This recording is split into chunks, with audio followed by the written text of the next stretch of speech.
Realmente é um momento muito especial. A paraxá que nós estudamos essa semana também é muito especial. Estamos encerrando o ano, o paraxá de Nitzavim, né, que vai de Deuteronômio, essa leitura semanal, a última deste ano, né, Deuteronômio 29, versos 9 até capítulo 30, verso 20. Né. Esses os versos em português, em hebraico, desculpa. Em português é Deuteronômio 29, versos 10 até 30, verso 20. O capítulo 29 tem um verso de diferença entre o texto hebraico e o texto português, que o capítulo foi dividido. Né? É um pouco diferente. O hebraico ele começa um verso antes. Né? Seria o último verso, capítulo 21. Mas neste capítulo, nós temos aqui um importante tema. Eu gostaria de convidar vocês a estudarmos juntos nesta manhã. É o tema bíblico da noção acerca do tema de todo Israel. Em hebraico, Kol Israel. Quando nós abrimos o livro de Deuteronômio, capítulo 29, Deuteronômio, capítulo 29,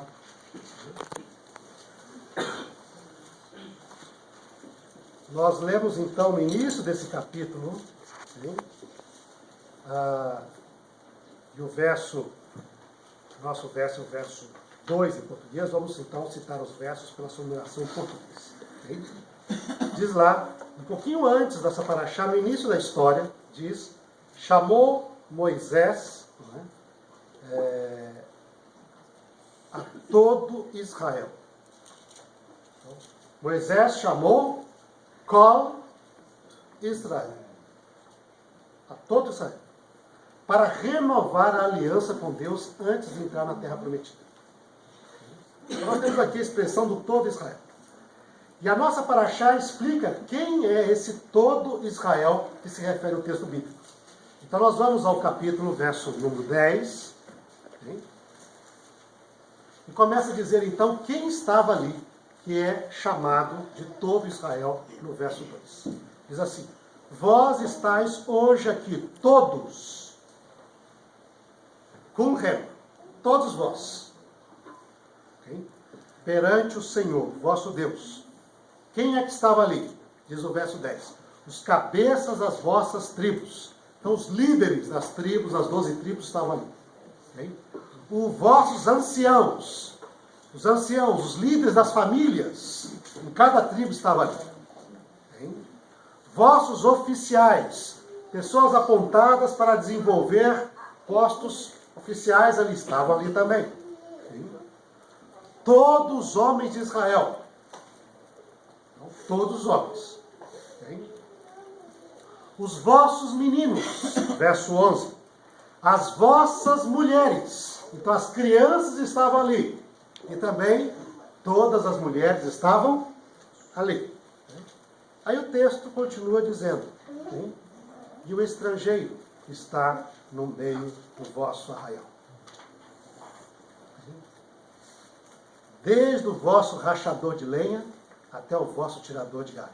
Ou seja, é o estrangeiro mais simples, o estrangeiro que serve como vosso servo, escravo, trabalhando, tirando água, rachando lenha.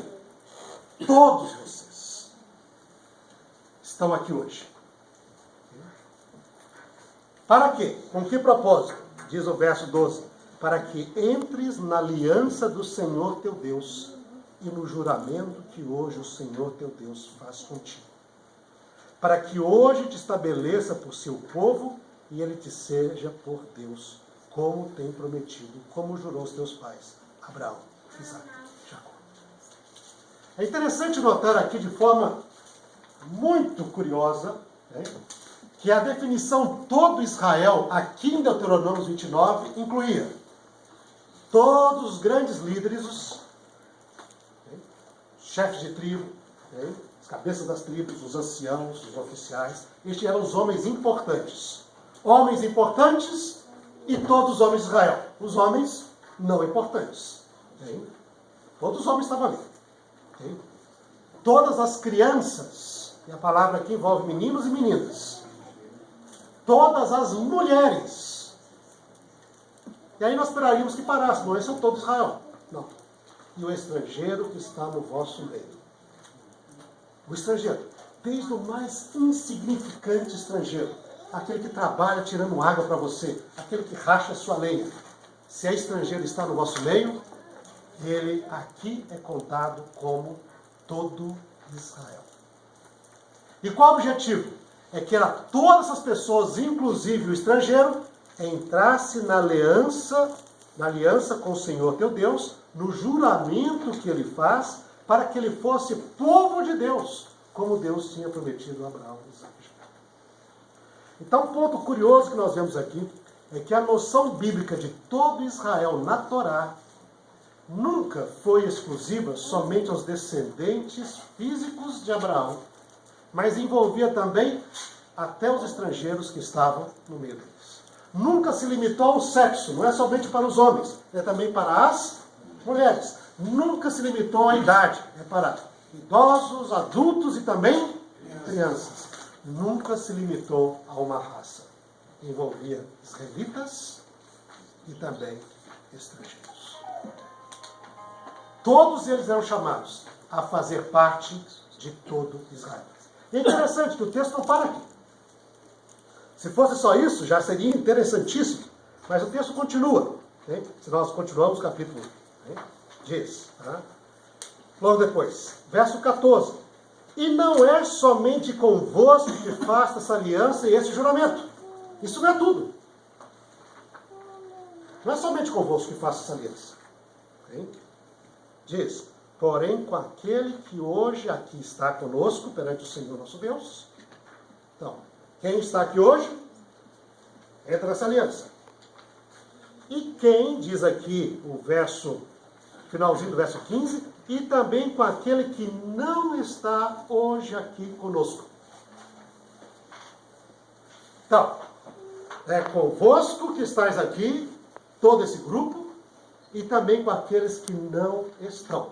Ou seja, o grupo que Deus estava renovando a aliança ali, era muito maior do que o grupo presente naquele momento. Quem é, ou quem são estes que não estão conosco? Aí você continua a leitura do texto 29, e então nós vemos, né, no verso 22.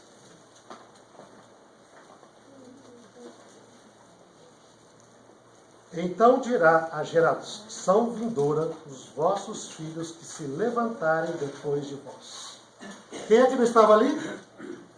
A geração vindoura dos filhos de Israel. Todas as gerações vindouras de Israel que se levantarem após de vós. E diz também, e o estrangeiro que virá de terras longínquas e verá tudo aquilo que Deus fez com Israel.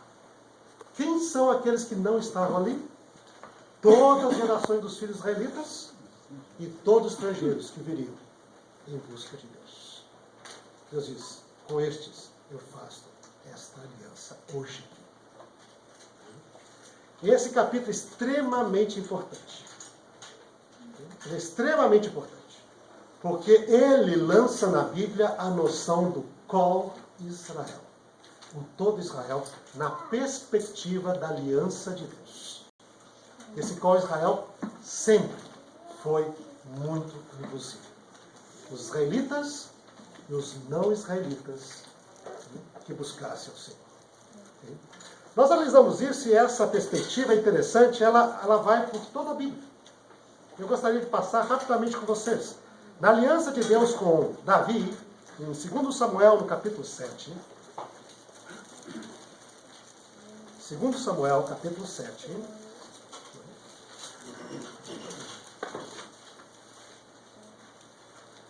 Segundo Samuel, capítulo 7. Deus faz uma aliança com Davi. E aqui aparece, nos versos 8 a 16, aparece essa aliança. Davi quis construir um templo para o Senhor. O Senhor mandou Natan com uma mensagem dizendo, você não vai construir um templo. Okay? Porque você é um homem de guerra. Suas mãos estão manchadas de sangue, muito sangue se derramou. Então, alguém como você não poderá construir o meu templo. Mas depois de ti eu farei levantar teu filho, o qual sairá de ti. Ele vai construir o templo para mim. Mas eu te digo uma coisa, em vez de você construir uma casa para mim, que é o seu propósito, eu irei fazer uma casa para você. Por quê? Porque a casa de Davi agora vai reinar para sempre sobre Israel. Okay? Eu irei, o teu descendente que virá de ti, ele vai assentar no seu trono e a tua casa reinará para sempre sobre todo Israel. Okay? E Davi termina essa promessa, não é? E ele entra no templo para agradecer a Deus no que havia do templo ali, na época dele ali em Jerusalém. Okay? E ele então, ele tinha acabado de levar a arca para Jerusalém. Ele entra, se apresenta diante do Senhor, né? E diz assim, okay? Verso 18 e 19. Então entrou Davi na casa do Senhor, ficou perante ele e disse, quem sou eu, Senhor? Deus. E qual a minha casa para que me tenhas trazido até aqui? Eu não sou nada. E o Senhor já me trouxe até aqui para ser rei sobre Israel. E foi ainda isso pouco aos teus olhos, Senhor Deus, de maneira que também falaste a respeito da casa do teu servo para tempos distantes. Então, o Senhor falou da minha casa ainda para tempos distantes, tempos longínquos. E aí vem uma frase que é muito interessante. Diz, e isto é Torat Hadam. Isto é instrução, diz o texto aqui, para todo homem. Isto é lei para todo homem. Ó Senhor Deus. A casa de Davi reinando sobre todo Israel é uma lei de Deus para toda a humanidade. A gente esperasse aqui, isso aqui é lei para todo Israel. Não, isso é Torat Hadam. Instrução para toda a humanidade. Nós iremos entender, à medida que você vai progredindo, porque diz lá num dos salmos, vários salmos davídicos celebravam o descendente de Davi prometido, que é o Messias, diz, nele serão benditas todas as nações da terra, cumprindo a promessa de Deus feita a Abraão. Isso aparece em Salmos 2, aparece em Salmos 89, aparece em vários salmos da Bíblia. Okay? Mas interessante aqui, que eu gostaria de trazer essa noção do qual Israel para vocês, é que logo depois que Davi dá essa ação de graça, então vem o capítulo 8, descrevendo as vitórias de Davi. Ele termina a oração, aí o texto diz, depois disso, feriu Davi os filisteus, e sujeitou-os, e pôs as suas mãos sobre as rédeas das metrópoles. Então, se você pegar Israel, se Israel fosse esse quadrado aqui da nossa Roma, diz, ele feriu os filisteus, ele feriu toda essa parte de vizinhos que estavam nessa parte. E tomou conta do Rodas, as metrópoles dos filisteus. Depois diz, também derrotou os moabitas. Se você tem aqui Israel, aqui no meio, aqui é o mar, os filisteus estão aqui é o mar. Lá de Israel, os filisteus lá embaixo. Aí diz, também feriu os moabitas. Os moabitas estariam a nação vizinha desse lado. E ele venceu os moabitas. Os moabitas ficaram servos de Davi. Também diz o verso 3, Hadadezer, filho de Reob, rei de Zobá, foi derrotado por Davi quando aquele foi estabelecer o seu domínio sobre o rio Eufrates. Isso daqui é acima da Síria. A parte norte da Síria hoje, fica lá em cima, lá no teto. Lá no teto, ali é o rio Eufrates, ali lá no teto. Ele foi ferido. Davi, então, tomou conta ali do reino de Hadadezer em Zobá. Quando ele estabeleceu os limites de Israel até o rio Eufrates. Depois disso, tomou Davi 700 homens, etc., vieram de Damasco a socorrer Hadadezer, rei de Zobá, porém Davi venceu o pessoal sírio de Damasco também. E pôs guarnição na Síria de Damasco e ficaram eles por servos de Davi. Síria de Damasco seria aqui, o outro é lá na parede, em cima. Damasco seria aqui. Isso é Davi. Feriu lá, venceu todo mundo está aqui no sul, agora venceu aqui, que está no norte, até o extremo do rio Eufrates. Depois diz assim, então tomou Davi grande quantidade de ouro, de escoja, etc., de bronze e tal, ouvindo os Toi, rei de Ramate, que Davi derrotara todo o deserto, mandou seu filho para poder se compadecer, se congratular com eles e fazer uma aliança com ele também. E Davi consagrou isso ao Senhor. Então diz, da Síria, aqui, de Moabe, dos filhos de Amon, aqui, hein? Esse é o verso 12. Dos filisteus, lá, de Amaleque, aqui embaixo, lá no chão, hein? Seria Amaleque. Hein? E aqui embaixo, que Amaleque seria isso. Hein? Depois diz assim, depois da deserta, ganhou Davi renome quando foi derrotar os sírios, né? Matou 18 mil homens no Vale do Sal e pôs guarnições em Edom. Edom aqui embaixo. É o que faltava aqui. Né? E pôs guarnições em Edom. E o Senhor dava vitórias a Davi para onde quer que ia. Aí o verso 15 diz, reinou, pois, Davi sobre qual Israel. E qual Israel aqui no texto? Exatamente a área que ia desde o Egito até o rio Eufrates. E isto agora é chamado de Kol Israel. E esse todo Israel envolvia Israel, Judá e Israel do Norte, as 12 tribos, envolvia os filisteus, envolvia os edomitas, envolvia os moabitas, envolvia os amonitas, envolvia os sírios, né? Envolvia os outros arameus que viviam ali até o rio Eufrates, de tal maneira que entre a Mesopotâmia e o Egito, a região era chamada de todo Israel. Kol Israel. Portanto, Kol Israel aqui não é somente israelitas, mas são Israel e todas as nações ao redor. E depois nós sabemos que ele fez. O único que faltou aqui seria os fenícios, mas os fenícios fizeram um pacto de amizade e cooperação, construíram até o templo, ajudaram a construir o templo, porque havia um pacto de irmãos entre eles para cooperarem um com o outro. Essa noção desse todo Israel aparece na inauguração do templo. Se nós vamos aqui em 1 Reis, capítulo 8,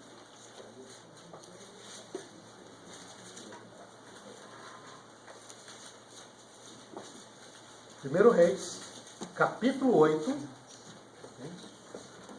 verso número 65, logo no final. Salomão inaugurou o templo no início, né, da festa dos tabernáculos. Ele fez uma belíssima oração. E depois disso, diz que ele celebrou a festa do tabernáculo por 7 dias.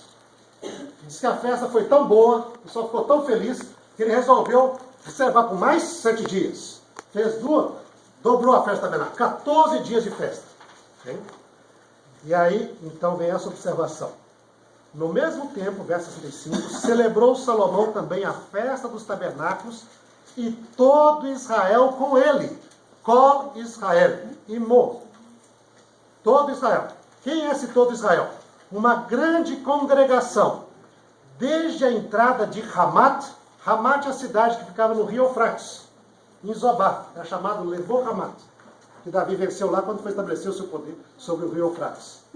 Desde a entrada de Hamat, levou Hamat, hein? Diz ali, até o rio do Egito, perante o Senhor. Ou seja, desde o rio Eufrates até a divisa com o Egito, este era o todo Israel, uma grande congregação, celebrando a festa dos tabernáculos em Jerusalém, na inauguração do templo. Ali havia filisteus, amonitas, moabitas, edomitas, amalequitas, hein? Sírios, como parte do Kol Israel.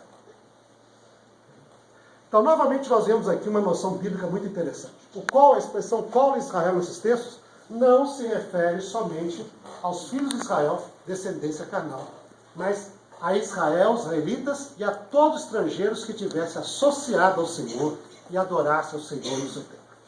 E o curioso nessa oração é que essa expressão ela se expande, porque quando Salomão orou, no meio da oração, depois de orar pelos israelitas, que seriam essas pessoas, israelitas de sangue, não, os vizinhos em volta, então ele orou assim também. Verso 41 no capítulo 8. Também o estrangeiro, que não for do teu povo de Israel, porém vier de terras remotas. Lembra lá em Deuteronômio 29? O estrangeiro que vier de terras remotas, diz, todas as gerações dos vossos filhos que virão depois de vocês, e o estrangeiro que vier de terras remotas. E diz, e também o estrangeiro que vier de terras remotas, tem? Por amor do teu nome, porque ouvirão do teu grande nome, da tua mão poderosa, do teu braço estendido, e orar voltado para esta casa. Ouve tu nos céus, lugar da tua habitação, e faze tudo o que o estrangeiro te pedir, a fim de que todos os povos da terra te temam, como te teme o teu povo de Israel. E para saberem que esta casa que eu edifiquei é chamada pelo teu nome. Senhor, não quero a bênção sobre só o qual Israel que está aqui. Desde o Eufrates até o Egito, desde a Mesopotâmia e Egito. A tua bênção, Senhor, estende para todo estrangeiro que vier de terras distantes. O que é terras distantes? É terras fora desse limite. Para lá da Mesopotâmia para lá, do Egito para lá, o que for para lá, para norte e sul, fora da nossa terra, e vier por amor do teu nome, abençoa, Senhor. Com que objetivo?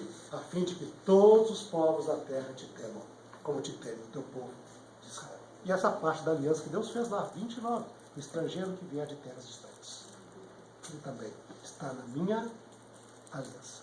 E assim nós vemos que no Taná, no Antigo Testamento, nós temos essa expressão clara de que o plano de Deus, ao pensar em Israel, envolvia os israelitas e os não israelitas que desejassem buscar o Senhor. Okay? E essa é a mesma ideia que aparece na Brit Hadashah. Okay? Nós vemos aqui nos profetas, em Isaías, diz assim, diz lá, colocai bandeiras, nós vemos aqui em Isaías 62, né? Vocês veem aqui essa ideia contínua, né?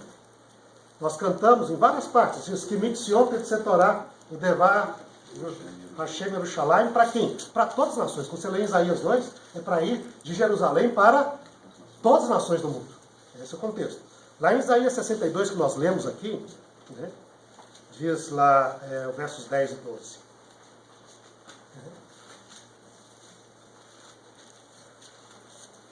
Isaías 62, versos 10 e 12, diz, passai pelas portas, preparai o caminho ao povo. Então, prepara o caminho ao povo. Aterrai a estrada, limpai as pedras.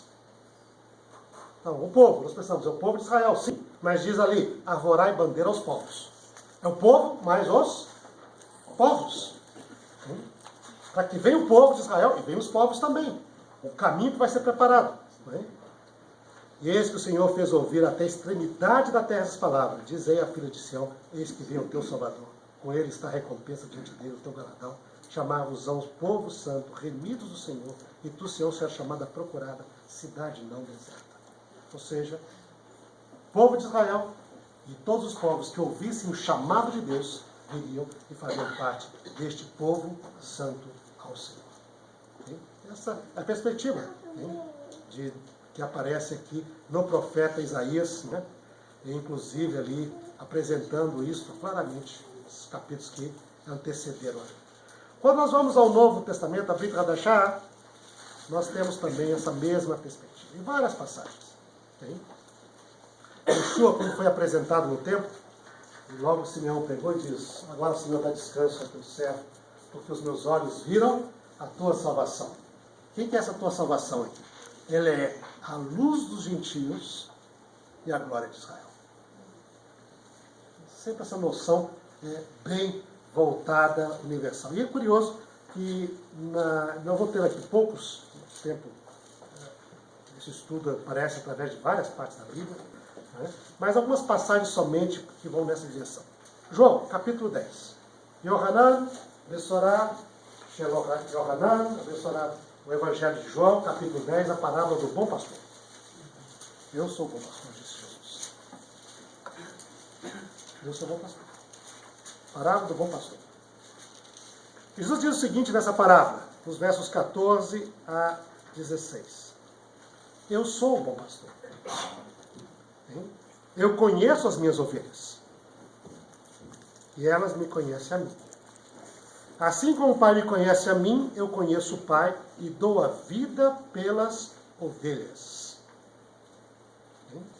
Ele diz a seguinte palavra do verso 16. Ainda tenho outras ovelhas. Não deixe aprisco. A mim convém conduzi-las. Elas ouvirão a minha voz e então haverá um rebanho e um pastor. Quando ele fala de ovelhas desse aprisco, se referia a Israel. As ovelhas de Israel, que são minhas, conhecem a minha voz. Eu dou minha vida por elas. Está falando de Israel.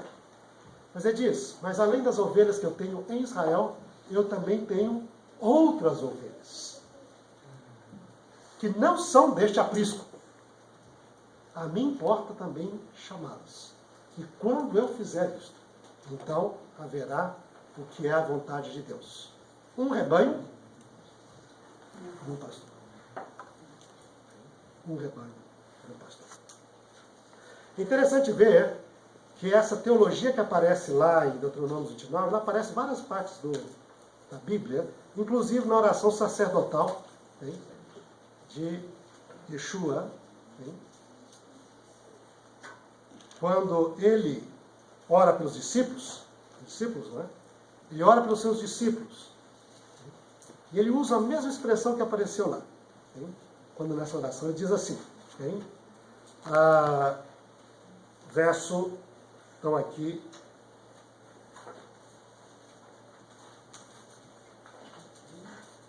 verso 9, hein? Diz, é por eles que eu rogo. Não rogo pelo mundo, mas por aqueles que me deste, porque são teus. Né? E ele diz, então, eu rogo por aquele que me deste. Né? E ele segue, então, dizendo esta palavra aqui, e ele diz, mais adiante, não é? Quando Jesus vai falar dos seus aqui, no verso 20, e não rogo somente por estes, mas também por aqueles que vieram a crer em mim, por intermédio da palavra. São estes que estão aqui e estes que não estão aqui. Hein?